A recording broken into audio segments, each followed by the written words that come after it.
rog, nu mai plânge, cred că mi-ajunge și simt cum durerea mea zboară spre nori. Primesc de la tine doar lacrimi senine, le șterg cu aceeași durere ce-o port. Te rog, nu mai plânge, gândește-te bine, în ceruri pe tine te voi aștepta, cu o floare albastră să-ți amintească de clipele în care ne-am sărutat. Când vei suferi, cu tine voi fi și lacrimi îți voi trimite de sus.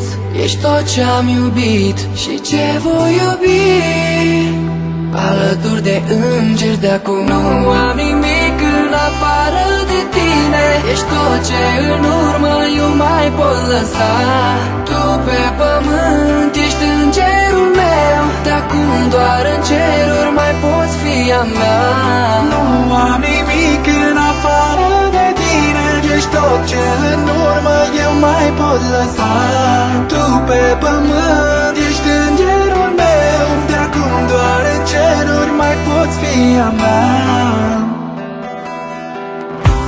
Te rog să zâmbești și să-ți amintești că fluturii trăiesc doar o zi pe pământ. De-a pururi iubită, mereu fericită, de acum să te văd din cer eu aș vrea.